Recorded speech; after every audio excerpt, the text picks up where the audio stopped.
Hi, welcome back to my channel. In this video, I'm going to show you in general how to lay out the pattern pieces for your for your digital sewing patterns. So when you print out your pattern on actual size, do not print it out fit to page or custom. You want to print it out to the actual size so it doesn't warp or distort the pattern. And you want to pay attention to the numbering and lettering on each pattern. For example, it will be, this is A1, so I want to lay it out in a row, A1. So this is A1, A2, A3. The second row is B1, B2, B3, and so on. This pattern, the complete pattern for all the sizes, has 15 pages. This is the Pillow Sham pattern that you can purchase in my Etsy shop. It's a digital pattern, not a paper pattern like you'll buy in a fabric store. It's a pattern you download to your computer, save it, print it out, tape it together. So after you've laid out your pieces and have all your pieces as they're going to appear for the final pattern, now you can, I like to tape my rows together and then take all those rows and then tape them together. So I'm going to start with the row A1. There are gaps where the line stops on the pages. Let's see. So this gap is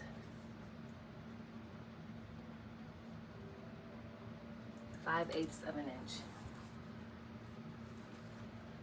So I'm just going to take my grid ruler and square off, so to speak, my pattern.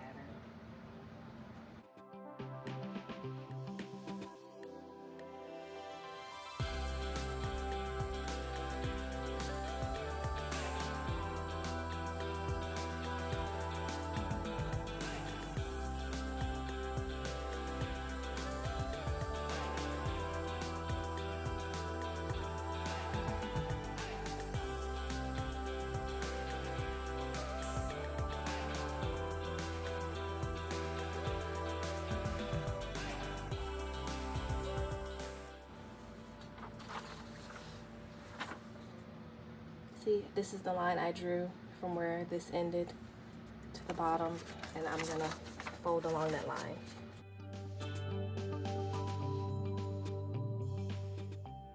Now I'm just gonna place it on top of the other one.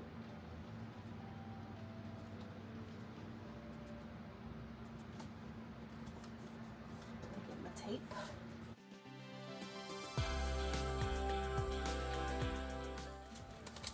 And you can use weights to hold it in place while you tape it, if you're worried about the pattern shifting while you're taping it. So let me use my weights to hold it in place.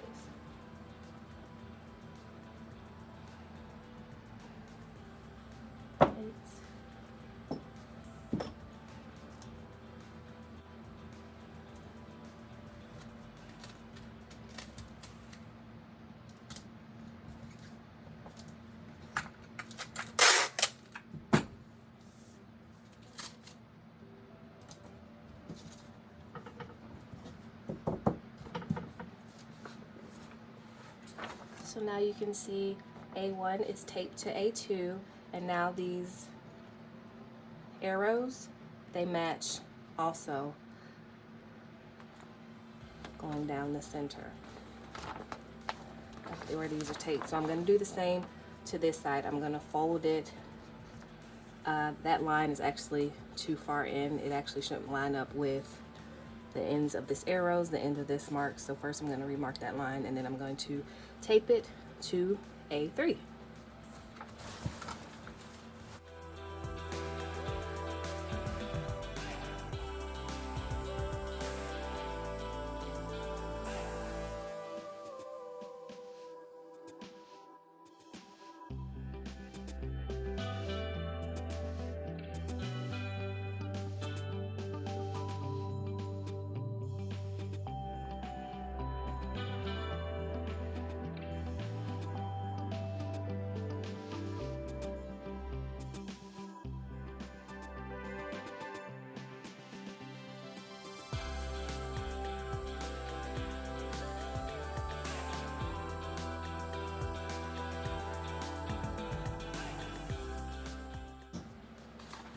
So our first row is done.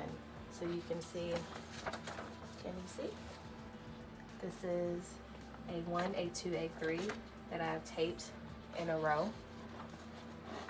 And now I'm gonna do the other rows, and then I'll show you how the finished pattern looks after I've taped all the pieces together. One more thing about marking the lines, I just do that for an extra neatness factor, and it makes the pattern sturdier instead of cutting along the line and trying to tape them together. So I only mark a line on all of the right sides of the paper because that's where I'm going to fold it and then overlap it over the left side of this paper. So you could just cut along this line instead of folding and then bring it to match the diamond or the triangle to make sure the pattern pieces match.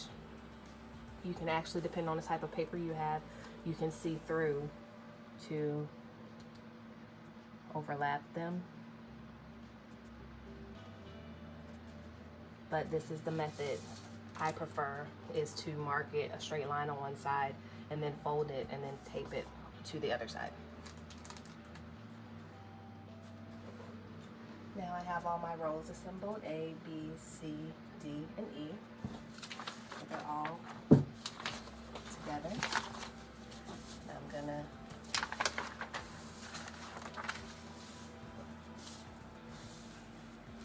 take the rows and tape them together using the similar method that I used to make the rows, to make the columns.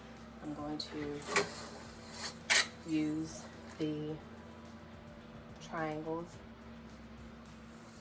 as my guide, just the top of, so starting from here, so I'm gonna do this 1, 2, 3, yeah, the tops of these 4, because when I fold it the way I do it, and then I'm gonna put it on top of this one to match it up.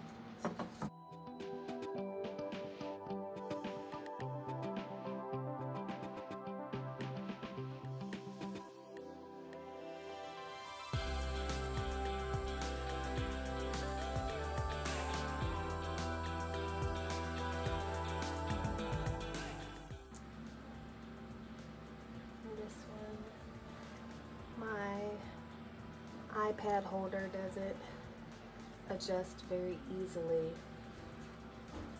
but I'm gonna mark this last one and then I'll show you a close-up.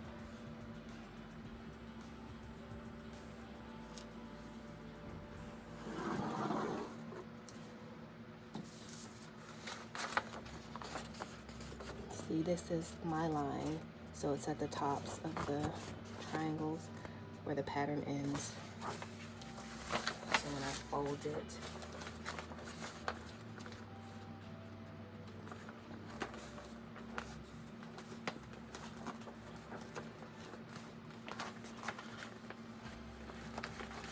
along this line I made.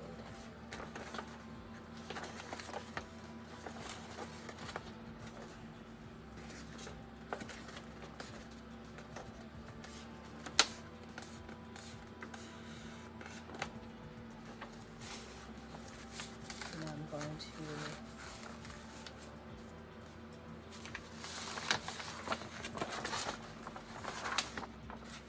see the triangle at the bottom of this page. You want it to match this triangle at the top of this page when you tape it together.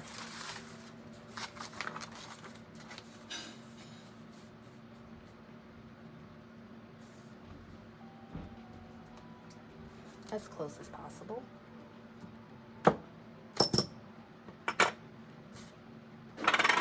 I use washers. How wide is this? This is like a 2-inch washer that you can get from Lowe's or Home Depot, and that's what I use as my weights for my fabric as well as my patterns. I got that tip from Mimi G years ago. Mimi G Style is her Instagram. But that's where I picked up the tip about using washers for my weights.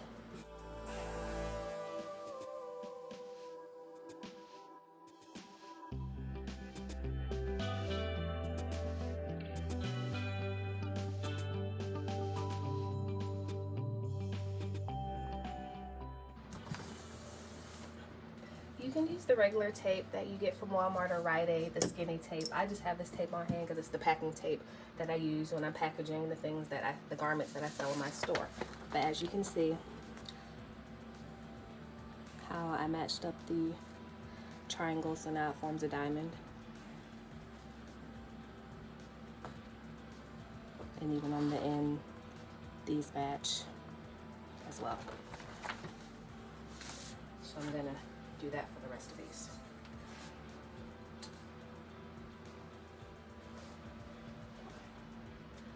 All right, congratulations. If you followed the steps, you should have your entire pattern taped together in one piece. Now, because this is the pillow sham pattern, this is the front and this is the back. But if you can see, there are lines that mark. You would cut here for standard size, here for queen, and here for king size.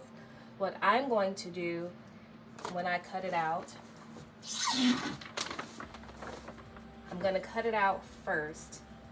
You can cut it to the size you want, but to have multiple uses and more flexibility, versatility, and use less paper with your pattern, I'm going to advise you to cut the entire pattern out for king size, and then as you're using it for standard queen or king, just fold along the line to fold it back out of the way so you still maintain these sizes for if you want to make it a different size later, that you don't have to print out the pattern and start this whole process over again.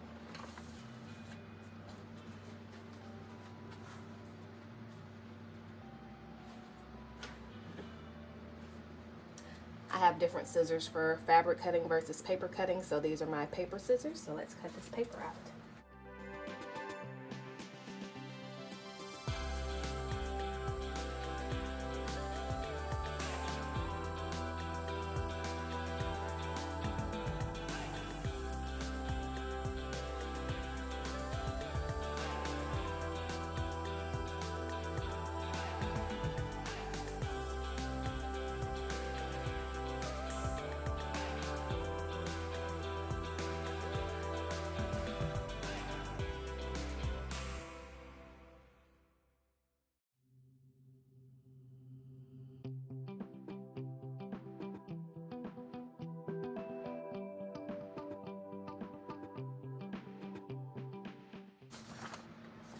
So that's one way. If you're OCD about the pattern or want to just have the pattern be smoother on the back and not catch things as you're using it, you could take the back as well.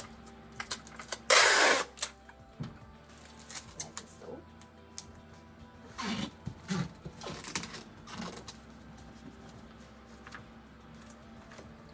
Take it there.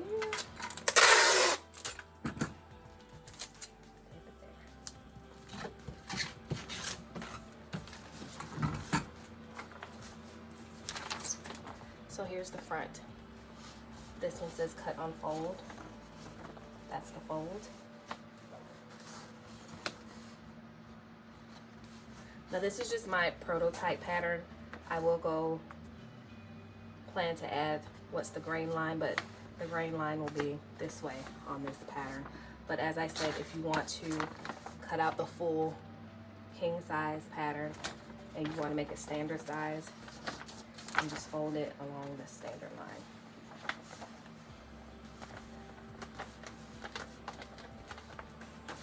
Instead of cutting it out.